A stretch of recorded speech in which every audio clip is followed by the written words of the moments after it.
Good evening, everyone. Please feel free to take a seat to make yourselves comfortable.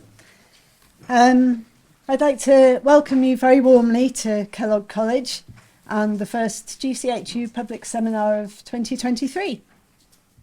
My name's Alison Chisholm and I'm a researcher in the Nuffield Department of Primary Care.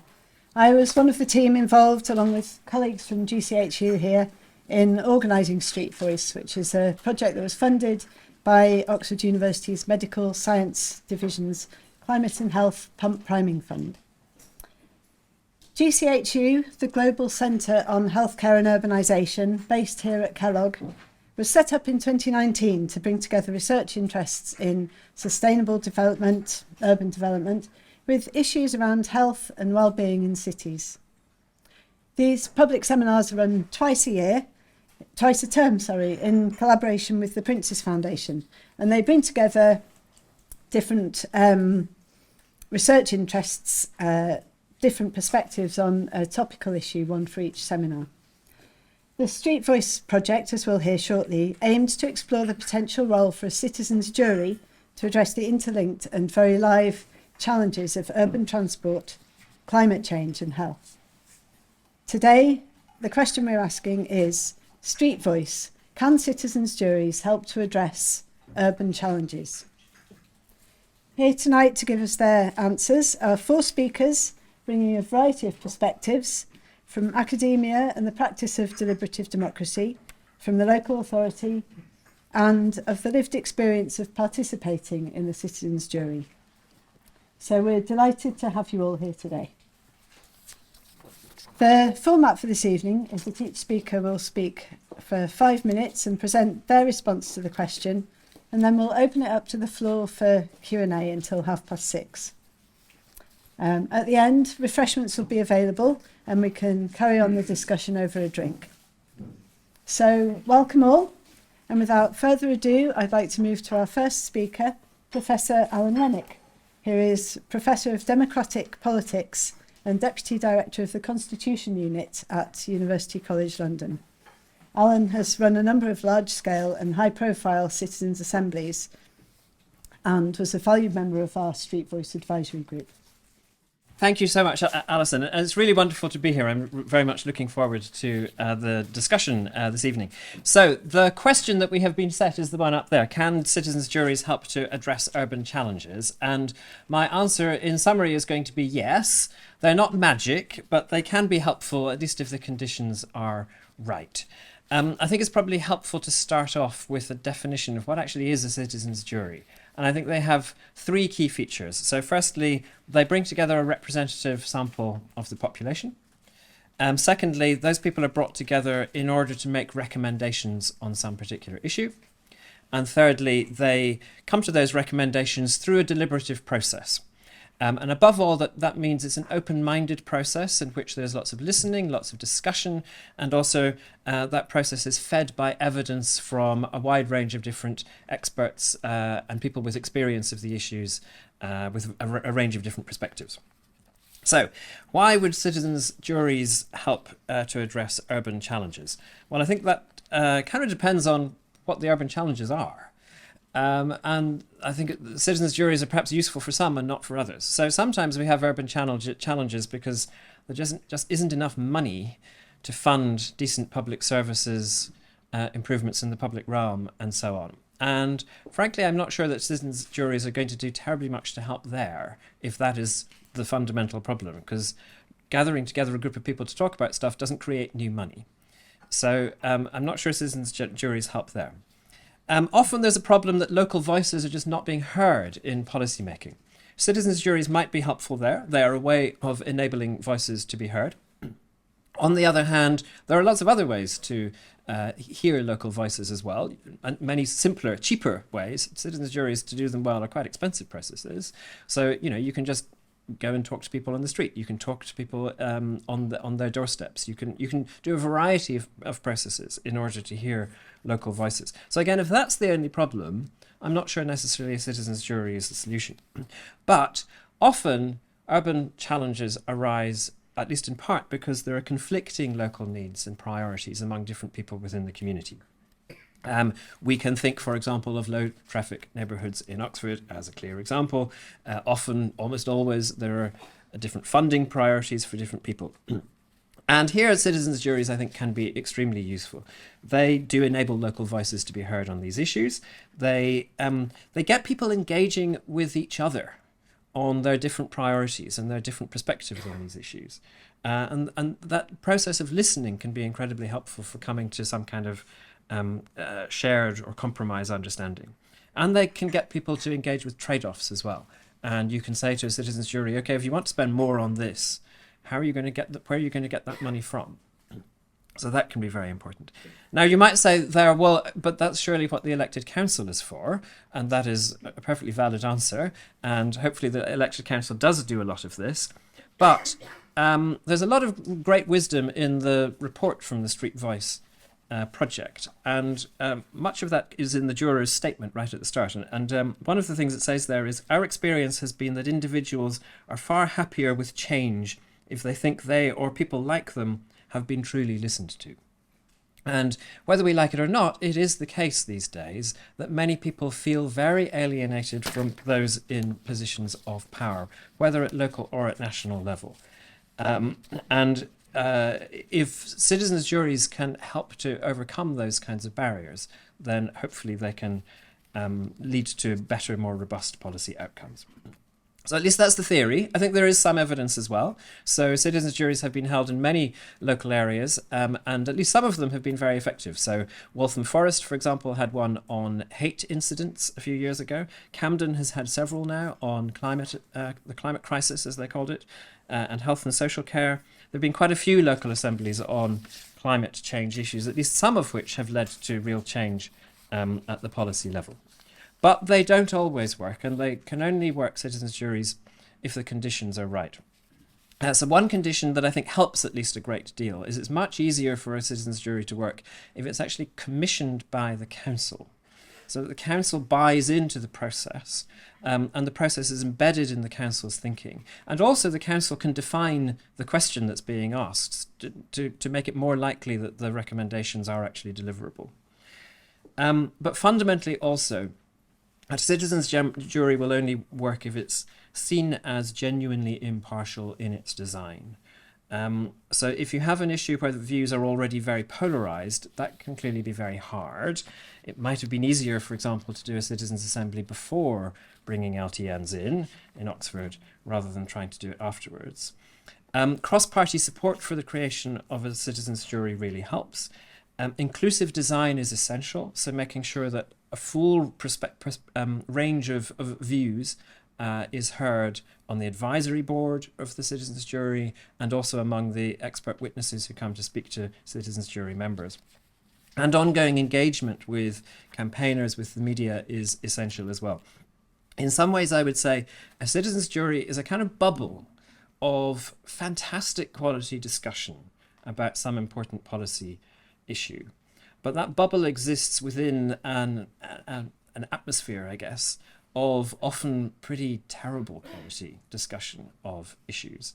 And the danger with a citizens' jury is wonderful in itself, but it can so easily be attacked. The process can so easily be attacked by people who want to burst the bubble and say it wasn't fair, it was biased, it was not run well. A citizens' jury will only work if that can be overcome. So buy-in from policymakers, from those in power, and from people in the media, and from campaigners, if they all believe that it is a serious process, then it can genuinely help to address urban challenges. Thank you. Thank you very much, Alan. That was a very helpful précis of deliberative democracy and how it can be used in this context. Next, I would like to welcome our second speaker, Dr. Juliet Carpenter, who is Director of Research here at GCHU. She's an urban geographer by background. She was involved in organising and delivering the Street Voice Citizens' Jury.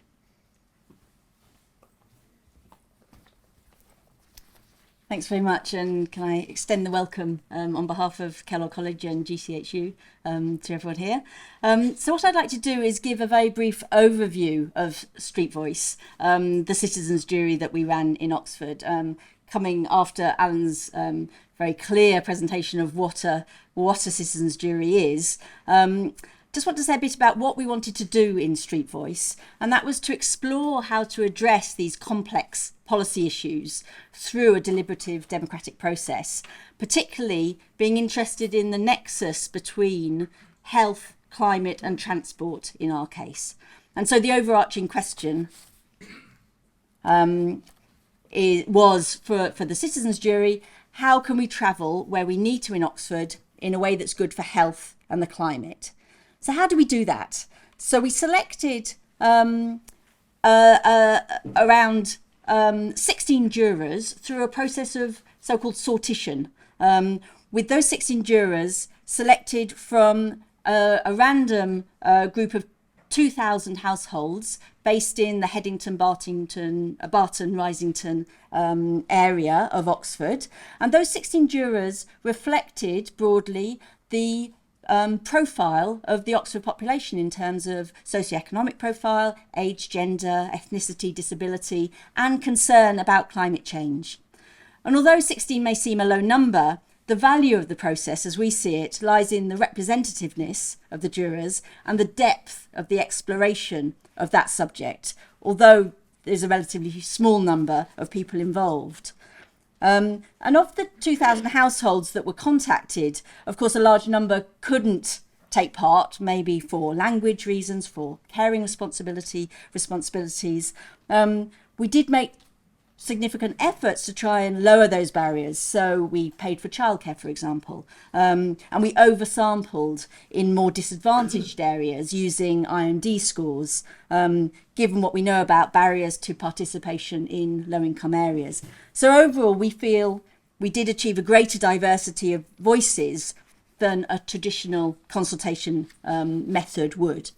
And so the Citizens' Voice ran over last summer, over 4 weekends, and we got together a series of witnesses, so-called expert witnesses, voices from very, very different perspectives. There were 17 witnesses, 11 written statements, and they came from a whole gamut of different perspectives, be it business, transport, climate change, as well as residents from areas affected by low traffic neighbourhoods, one of these complex issues facing Oxford at the moment. Both those living within low traffic neighbourhoods, as well as those living on the periphery, on the borders, who are also impacted by these policies.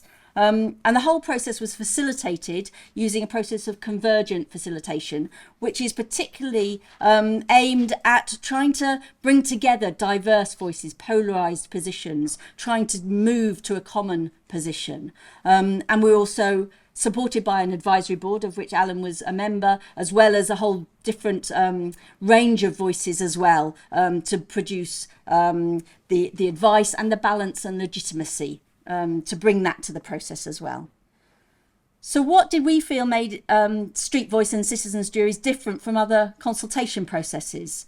So Street Voice brought together a wide diversity of different groups and attitudes, but what we feel made it different was that the process was that the jurors were finding significant common ground between them. They're starting from very different perspectives. They went on a journey together, exploring each other's views, each other's perspectives and lived experiences. And from that, they worked constructively towards differences, towards consensus on the recommendations that were acceptable to all 16 jurors. And those recommendations, there were 63 that the jurors reached consensus on, ranging from public transport, active travel, to public engagement, infrastructure and logistics, and you can see the fine-grained detail of all those recommendations in the final report. The website address is there at the bottom of the slide if you're interested to look at it later. So how far did Street Voice recommendations actually align with county policy? This is an interesting aspect and certainly has been touched on by Alan, and I'm sure Claire from County Council will also talk about it. The project was initiated by researchers at the university, and therein lies perhaps one of the barriers to really having a meaningful impact. It was endorsed by the County Council at the proposal stage, and we've liaised with the Cabinet and the scrutiny committees, but it certainly raised questions about how the jury and the process and its outcomes can be integrated into a county's policy-making decision process, into the electoral cycles, into the budgets that the county, constrained budgets, particularly right now, that the council's working to. So there were these constraints, if you like, for Street Voice to be integrated into a policy framework. We did actually do an exercise to map those 63 recommendations onto the Central Oxfordshire travel plan, which was going through the county at that time. And we found a broad alignment between the recommendations of the jurors and the Central Oxfordshire travel plan, particularly in terms of public transport initiatives, infrastructure and road space allocation. So in many ways, Street Voice can be seen as an endorsement of the council's direction of travel, if you like, given the alignment between the recommendations and what the council was doing in parallel. So to answer the question, we feel Street Voice was a valuable process to engage with a broad range of citizens' voices to address the challenges of transport, climate and health, and that really complex sort of interlinking of those policy issues. But it needs to be embedded meaningfully in council policy cycles, in the existing programme of community engagement, and within the broader system of representative democracy. Thanks very much. Thank you, Juliet, for summarising such a big process in such a small amount of time. Very ably done. Next up we have Claire Taylor, who is Oxfordshire County Council's Director for Customers, Organisational Development and Resources. Claire was the primary link between Oxfordshire County Council and Oxford University for the Street Voice Citizens Jury. Thank you very much. It's lovely to be here to have the opportunity to talk to such a broad group of people about our experiences. And what I'm going to do is share a little bit of the County Council's sort of formal experience and a little bit of my own personal experience as a member of the team involved in it. I'd love to be contrary and disagree, just for a little bit of interest, but I'm probably going to share some very, very similar experiences. It's really clear to me that juries alone can't address urban challenges. They're multi-generational, they're complex, the solutions are complex. And those solutions require a combination of practical steps to address them, whether that's finances, whether it's fundamental people resources, community spirit, changes in policy, national legislation, community engagement action. That combination is magic, and it's really difficult. And of course, a jury process is only part of that broader picture. But that said, there are some really important lessons, learnings, and opportunities for us as an organisation. So I guess for me, the alternative question is really around the extent to which processes of deliberative democracy really can help foster community-orientated solutions. And we've been through this national policy-wise. You hear it in many guises from different political perspectives, whether it's big society stuff or anything like that. It's this real understanding about how we can come together and explore essentially competing views. And we often seek consensus, and on something like really complex and controversial transport policy, there isn't necessarily a consensus to be had. So one of the things that I'm really interested in from a policy and a practitioner's perspective is when we can learn to accommodate one another's views as well. And I think that this is a fantastic way of starting those conversations, give and take and greater good. And I think that is the real benefit of these types of models. So entering into it, I didn't necessarily expect consensus, but of course you have to generate some recommendations. So that model where people come together to explore is fascinating. I think as a county council, we actually do live in a world where we're governed by consultation. And I think that's bringing in practice of deliberative democracy is quite challenging on top of a landscape where you've got some really formal statutory consultation requirements, particularly around things like transport planning.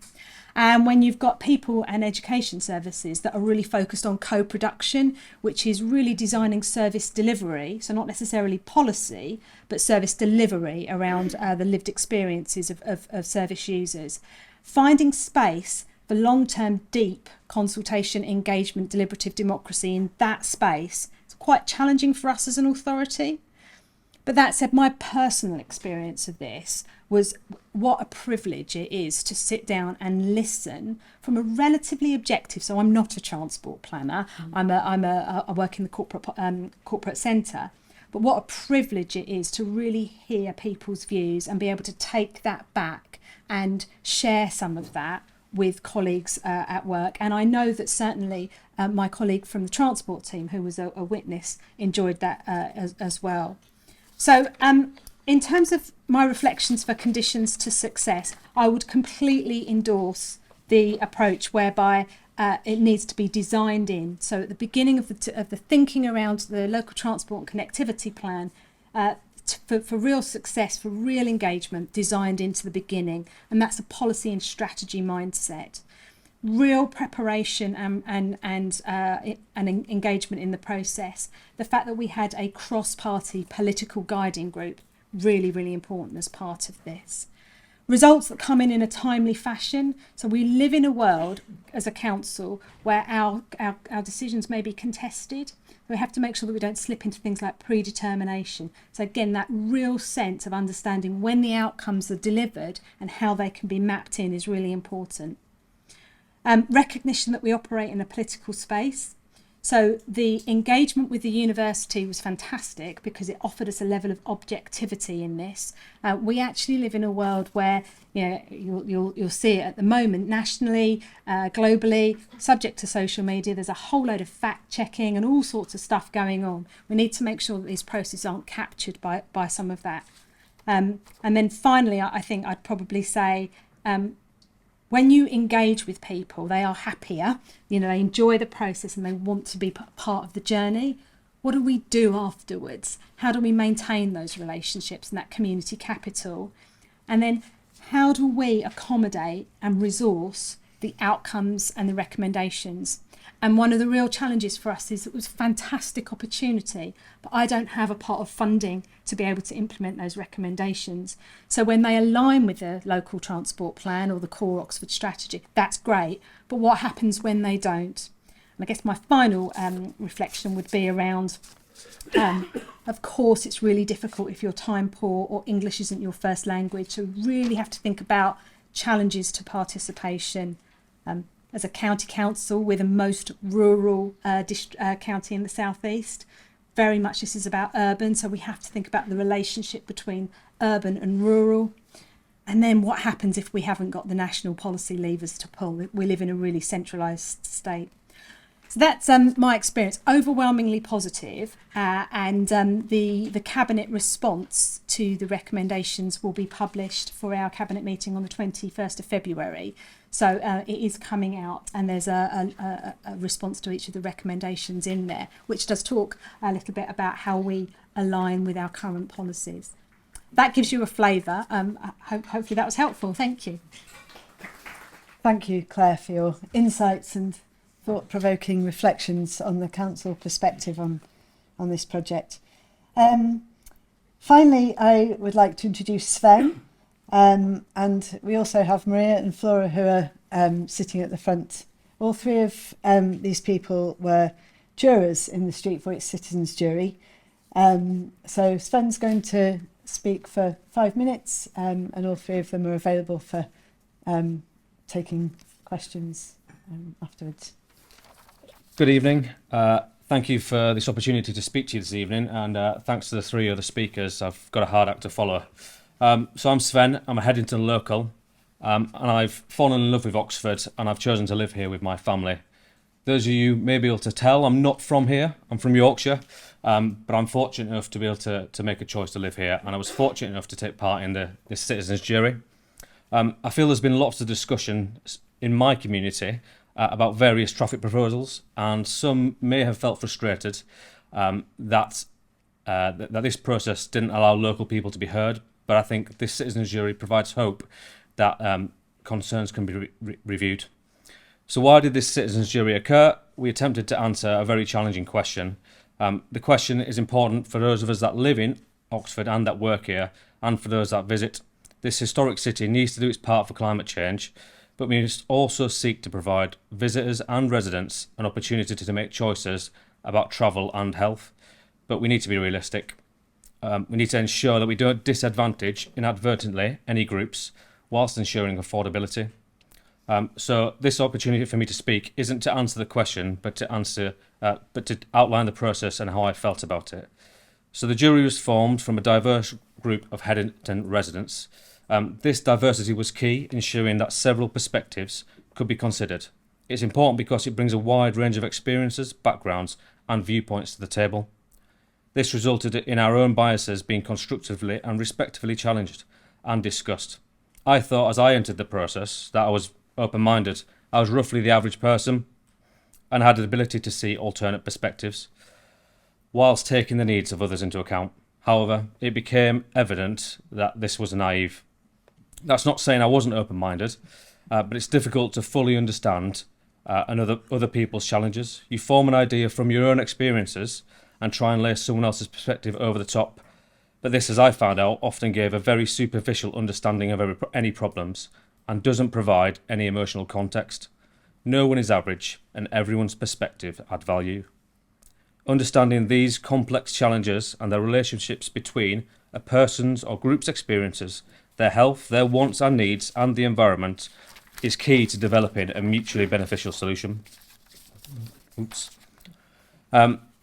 This process I found was much more productive and creative than solutionising in isolation. The power of collective diversity in experience, knowledge and perspective produces some wonderfully rich discussions, creative and well-rounded recommendations. Secondly, being involved provides some level of ownership about local challenges. This gives you a sense of autonomy and control. When one feels like they have had a say in how things are done and that their contributions are valued, they are more likely to be engaged and committed. Having ownership can lead to better decision making and problem solving because it allows those involved to take the lead and utilise their skills and experience. When people are given the opportunity to take ownership of local challenges, they are more likely to take initiative and come up with creative solutions. During the process, we were also spoken to by several different, highly knowledgeable speakers, each bringing their own positioned and detailed experience to the discussion.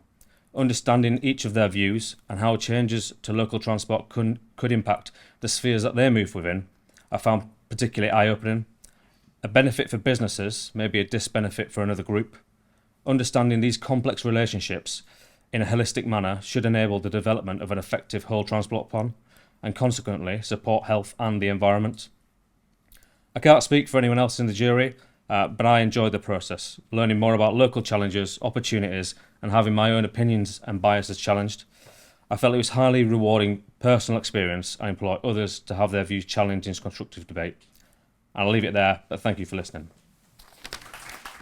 Thank you so much, Sven, for sharing that. That was really powerful. We have 30 minutes now for question and answer, and we'd like to open it up to the floor. I would like to, I think Robert is there with the roving mic. If anyone would like to ask a question, please put your hand up. I'd like to ask people to keep their questions quite concise and to the point if possible, so we can get through as many different questions as possible. And if you wouldn't mind introducing yourself, if you're comfortable to do that before you ask a question, that would be very helpful. Thank you. First hand I saw was... Thank you. Excuse me for my throat. Thank you also everyone for really great short presentations. They were excellent, and I appreciate the opportunity that you put on for all of us to participate in this. I've got general questions, not specific ones. I guess we'll get onto specific ones later. And the first part of my question is, you say I think juror selection is a key thing, which I think you said could always be challenged and somebody's not happy with it. And you said you've typically chosen groups by socioeconomics. Do you find that people from a similar socioeconomic group think in the same way? Is that a key thing? Or when you actually want a citizens group with a particular challenge, the alternative would be to have people who are for it and against it, or people with a diverse view, and you'd select by diversity of view. And the second bit was some subjects, when you have, I think, a citizen group, might be complex, and the person in the street might not know the detail, or might have there's an opportunity to be educated in some detail about something. There's an alternative similar concept of a group which we use in the Oxfordshire air quality project. I can't remember what it is. I was trying to look it up. There's no Wi-Fi, but I couldn't log on. It is where you get experts and a diverse group of citizens together in a group where the experts can learn from the citizens and the citizens can learn from the experts. I think it was done first in a sort of flooding situation. I can't remember which one it was, but you get this balance of the two groups, so that where there is complex things to be discussed, I'll stop that. Thank you for that question. Would like to start? So, if I might address your first question, it was, I have got this right, whether the socioeconomic profile of the jurors impacted on their different opinions. In fact, we didn't know the socioeconomic profile. We didn't expressly know the socioeconomic profile of the jurors themselves. They came along because they were selected to be representative of Oxford as a whole, and they expressed a whole range of views, not necessarily aligned to what their socioeconomic profile was. So I think it was the richness of the jury which really gave it its breadth and its depth, not independent of the socioeconomic profile that people were coming along with. And I think the second point you had was around experts learning from jurors and jurors learning from experts. And I think that's, it's a great model. And I think it's not actually written into the methodology of a citizens jury, but I think it's a really powerful process that could certainly enrich, I think, discussions. So. Shall I offer some kind of general thoughts that very much building on what Juliet has just said? So, in general terms, and we know, from lots of evidence that people's views on many issues are aligned in some way with socioeconomic factors. Opinion polls show that very clearly. So always when these kinds of processes are organised, there is some kind of what we call stratification, to use the big word, on a range of different such criteria. So typically you would use some kind of indicator of economic position or education, something around that, but also gender, ethnic background, age, disability status that often is used. And Street Voice use most of these criteria as well. But you're absolutely right that on some issues, even if you stratify on those kinds of factors, it will still be the case that the people who say yes from within each of those groups will be people of a particular kind of view, disproportionately, rather than another view. So there's some tendency for people of a more kind of liberal disposition to accept invitations to take part in these activities, at least on many questions, compared with people of a more conservative view. So in the processes that I've done, we have often, in addition, done stratification on political views. So, for example, we did one on Brexit, rather bravely, in 2017, after the referendum. and we stratified, among other things, on how people voted in the Brexit referendum. There was no way you could meaningfully have a citizens' assembly if it turned out afterwards that most of the members were Remainers. It would have had no credibility whatsoever. So stratification on both of those things matters, I think. But it depends a bit on the issue. On some issues it's not so important. And from memory, the Street Voice did stratify on something to do with the issue, and I can't. Concern on climate change. Concern on climate change. Concern on climate change. Yeah. Okay. So yeah. So that the same principle was applied. And just on the second question, I would absolutely mirror what Juliet said, that even in a citizens' jury in the normal structure, where it's just general members of the public who are members of the jury, they are meeting lots of experts, and there's a lot of two-way communication going on. So the experts are learning a ton of stuff from the members of the jury, and I don't think there is any issue that is so complex that a citizens' jury cannot deal with it. There are some issues where you might need a bit more time. There are some issues where you might think, well, what's the point? I mean, no one would do a citizens' jury to design a jet engine. They could if you gave them enough time, but why would you do that? I wasn't saying they weren't capable of understanding it, but I say air quality research is extremely complex. It's harder to understand, you might imagine. Therefore, the experts were on hand to explain how it's done, what it means, what the health impacts were. Well, then that creates the context for which the jurors can then have a full understanding before they debate things, to have their opinion. Because otherwise, lots of people with opinions, and we don't always make the right decisions just because we've got lots of different opinions. Yeah. So in a citizens' jury, as it's normally designed, the experts are there and they're giving that evidence, and it's not just that they pop up for 5 minutes and then they disappear. At least as these things are typically designed, there's plenty of opportunity for the members of the jury to reflect on what they've heard and to put questions to the experts. So there is quite a lot of interaction that goes on there. So I've talked too much about that stuff. I guess two reflections very briefly. In this approach, citizens are experts in the places where they live, and I think that's really an important part of the thinking around that. So of course, policymakers, service designers, service deliverers need to think about that. So when I talked about co-production, which is a model that a lot of our people services use, that sort of practice is really embedded, and it's how you transfer that to areas of policy making where that practice is perhaps less well established, transport being one of those issues. And then one of your questions was about diversity of views and how we ensured that. So two reflections from the County Council's perspective. In the designing of the sort of steering group, we made sure that cabinet members, i.e. the decision makers around policy, weren't involved in that steering group.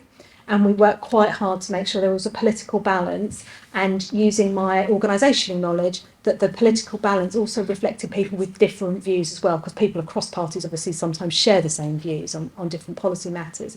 So we tried to make sure that the guiding group had a level of diversity of view as well. I think the only thing I would like to add is, do we all suffer at times from groupthink in this modern age, through whether it's social media or media pushing certain things towards us, depending on what we look at, on the algorithm pushing the same thing. So I think that is the case. But the reason I think it worked in this citizen jury, it was a diverse group of people, but it provided a safe space for our biases and our thoughts to be challenged. And the way it was facilitated provided that without judgment, so people could be open and honest, and have their thoughts challenged constructively, and you weren't then at each of us throats at the end of it. You were coming together to find that middle ground. So that's all I would like to add, is the facilitation made a safe space without judgment to allow that middle ground to be found. Hi, I'm Liz Hodgson. I live in East Oxford, and my question to all of the panel, possibly all of the room, is how can we start to heal the polarised divisions that have arisen around the traffic developments in that part of town? I've seen people pretty much coming to blows. I know there's been vandalism, there's some really, really strong feelings. And what I love about Street Voice is that it's taken people with different views and just opened it all up. And I would love to be able to translate that into every part of my neighbourhood because it's just not working. So if anyone has insights to how this process could help that, I'd be very grateful. Maybe it's a simple jury for that. So I would do it. So I would do another of these things, but make it bigger.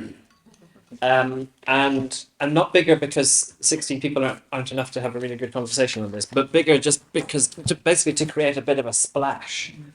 So to really get the council involved, to get the Oxford Mail involved, to get the BBC Oxford involved, and do something much bigger with lots of people involved. But it's absolutely key that you retain the point that Sven mentioned there about quality facilitation, so that it doesn't just become lots of people having a bit of a bun fight. It does need to be a really good quality discussion where people are listening to different perspectives. But if you could do that in a way that got some decent media attention and shifted the terms of debate a bit on this, then maybe that would help. Hello, Zahura Pama, Oxfordshire, Livable Streets. So I love the Street Voice and Citizen Assembly format, and as campaign director of Oxfordshire Livable Streets, I spend a lot of time listening to people about LTNs and traffic filters. And so my question to follow on, like a direct really follow on, is the thing that frustrates me about the format of these, and we're planning on doing lots of kind of qualitative listening circles going forward about the traffic filters and eventually the workplace parking levy, is that how do you share it? And so specifically, like, would having a videographer in the room doing like diaries with the jurors, how their views change over time, how can you share that in a way that's really easy to get to the mainstream, like short 30-second TikTok style videos? Is that in any way meaningful? Does it change the dynamics in the room? Does it change the type of people who speak up? So some people might be willing to be on it, but they wouldn't be willing to be publicly on social media, understandably. And also, why is PR in the head out of this not more of a priority when doing it? Because it just feels like it's such a missed opportunity, and it's great for the jurors in the room, but the number of people have told me that they haven't been listened to, and they feel they haven't been listened to. That feels like the real value add is that bit afterwards, not just what happens in the room. So what difference would it make to the dynamics, and how could you really do that well?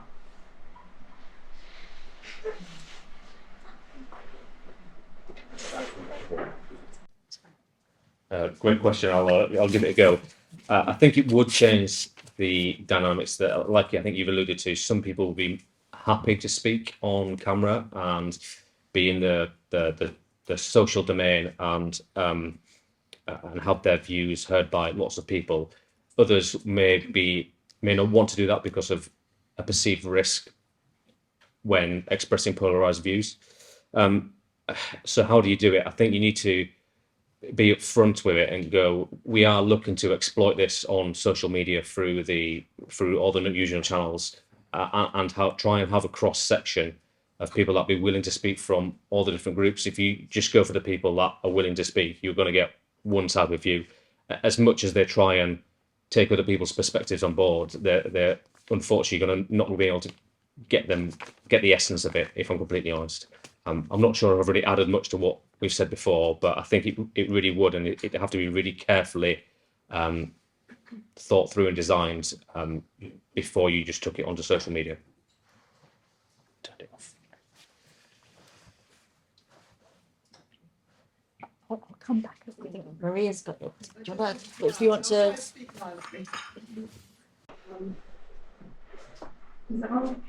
I represent a group in a society which is sometimes excluded or self-excluded because we have special needs. And I think for me that would be difficult if you had a video camera, because I shared a lot of vulnerability with my fellow members, jury members. And when we had some discussions, some views for me were really difficult to take.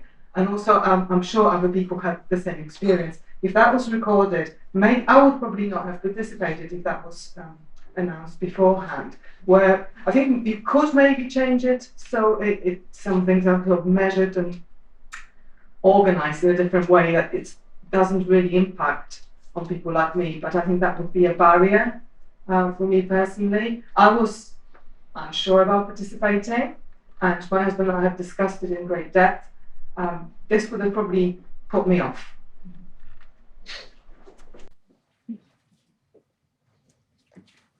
I think there's some really interesting reflections thematically in terms of how people feel about the robustness and the relevance of the consultation and engagement approaches that we take as a public authority, and that's, you know, the county council, but also other organisations as well. I really wish I had an answer.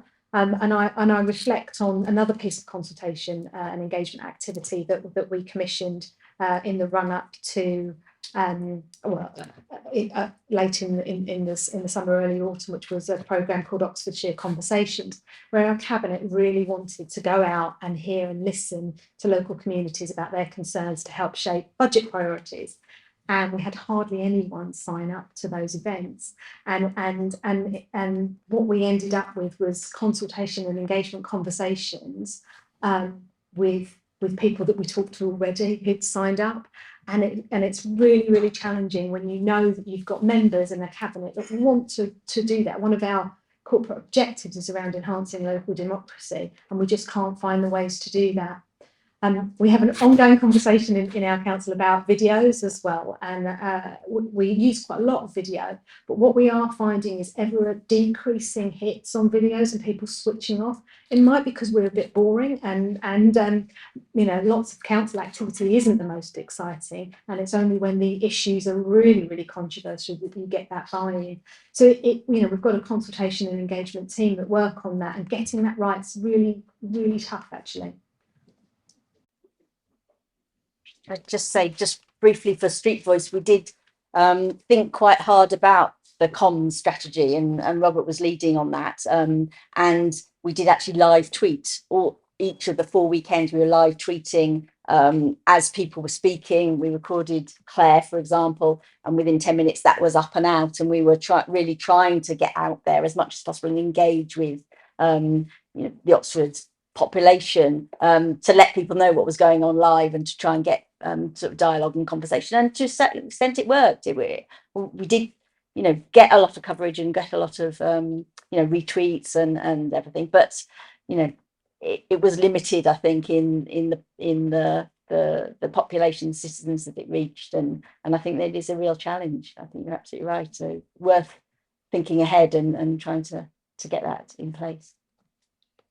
Yeah, just very quickly, I think you've put your finger on one of the real central challenges for the sort of deliberative democracy movement. We know that these processes in themselves work really, really well, but how do you communicate that? And as we've heard, you just can't open them up fully, because you really do change who takes part and the nature of the participation. So I've done quite a few citizens' assemblies, which are basically bigger versions of citizens' juries, where you have, say, 100 people in the room, and they're all at different groups of 7 or 8 people. And you can have these processes where some people are happy to be filmed, at least for some of the time. And you would never do it for all of the time, because people do need a private conversation, but you can do it for some of the time. Those people can be interviewed, and so you can get in a little bit that way. But to some extent, there is a closed door, and then is necessarily a closed door. If you want genuinely open deliberation, then people, as you said, people need to be able to say things that they're not comfortable saying to a wider public. And you also have, as an organizer of these processes, you have a real duty of care to the people who have signed up. And you know, we now have vicious social media are, and exposing people to that is, you have to be very careful. So I have a little campaign that I'm doing at the moment, trying to get, you know, the playwright James Graham, who's done This House and Best of Enemies, currently he did Sherwood on TV. So I'm trying to get him to write a play about a citizens' jury or a citizens' assembly. It would be fantastic, and you could really see the internal dynamics. Because part of the issue here is a lot of politicians, a lot of journalists just don't understand the process. They haven't seen the inside of it, so they don't get it. So if they understood the process a bit better, that would help. Thanks. Chris Church, Oxford Presbyterian. I'm interested in 2 or 3 points, and I'm slightly concerned. we seem to have an interchange between assemblies and juries. And the idea of a jury, traditionally, is to say yes or no to something, guilty or not guilty. And, for instance, the Irish citizens' jury on abortion was a really good example of decision-making. I'm unconvinced at the moment about how far the citizens' jury can deal with questions around how things should be done. There seems to be quite a tense tension here between representative and participative democracy. And there's a couple of points. One is how you tackle disinformation. A lot of this stuff is now in a sea of disinformation surrounding it. But more importantly, it seems to me that citizens' juries tend to arrive at the lowest common denominator. The Oxford City climate change citizens' jury ended up saying we should all recycle more as the most consensual issue. And at the moment, a recipe for slow change is not necessarily what we want. We need active, representative and participative democracy. But it seems to me that this is a recipe for politicians to have an easy way out by saying we'll go for those easiest issues. The city, the county and the UK all have a very limited climate budget and very ambitious climate targets. And I'm not convinced that these are necessarily going to help with radical progressive action. Yeah.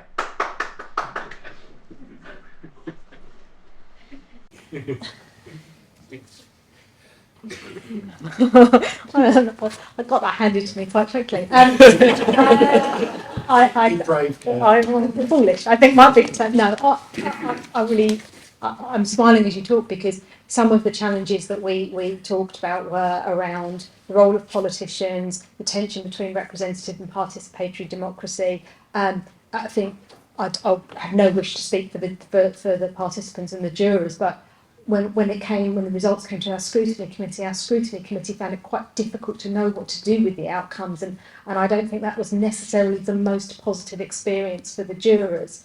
I wanted to make the point in my presentation about the difference between consensus and accommodation, because I think these things add value when you are able to recognise that you can't necessarily reach a consensus, because often, as you say, the consensus is, well, let's spend more money on public transport, but actually that money might not be there. So I think if we're talking about long-term practice in terms of the council, I'm not final decision. My new boss is here. I'm not the final decision maker in the council, but it's really understanding where those juries add value. Can they make a yes/no decision on something? Are we brave enough to give that over? And that's like the next level thinking around this. I haven't got an answer to that now, but what you've just described, some of the very challenges. Otherwise, these processes will lose their value because people won't believe in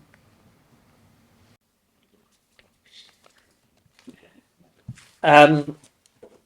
So I guess I think that if you want to achieve change, then it's fundamentally important to bring people along. And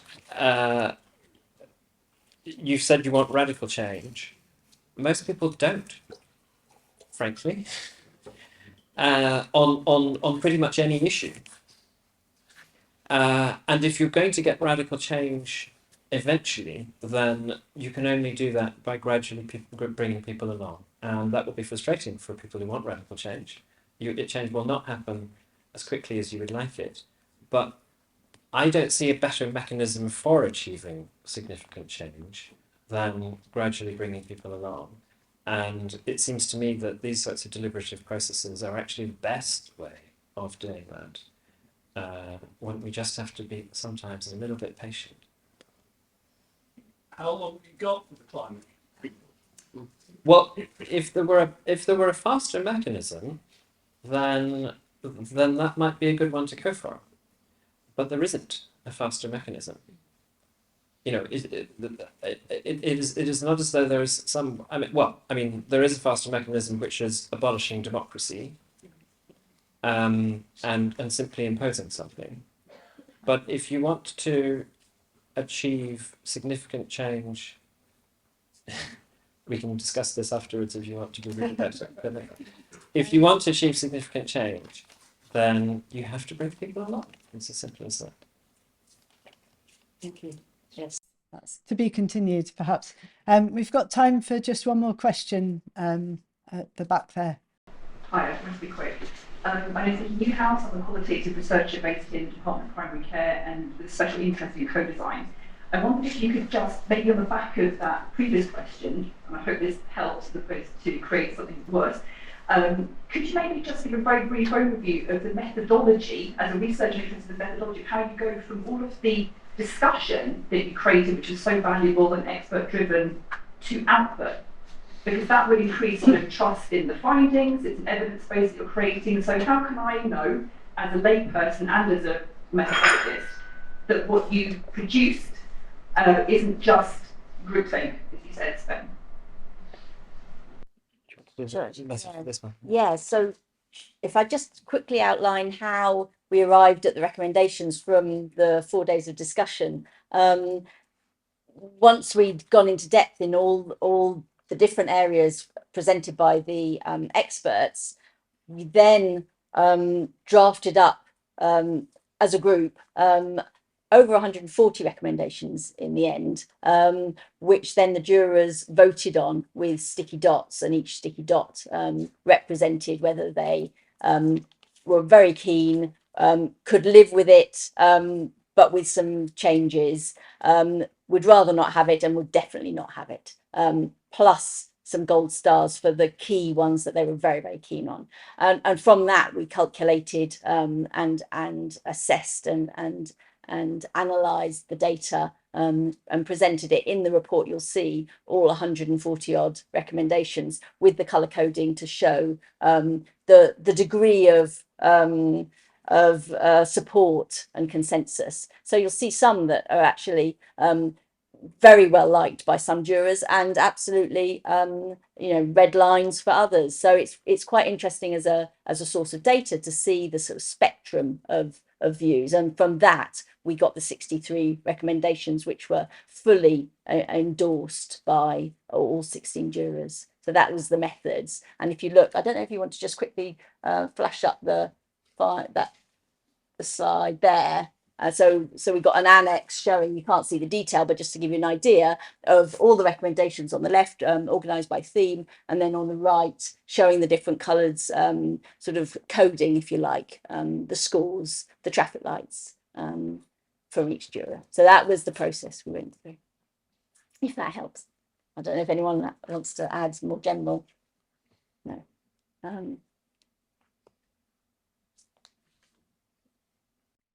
Yeah. Right, So, thank you, Juliet. And yes, thank you to the whole panel very much for everything you've brought to this discussion this evening. And thank you for your questions. It's time to wrap this up now, but there will be drinks served at the back, and we hope the conversations can continue over a drink. But I'd like to thank all 4 speakers who've been wonderful this evening, and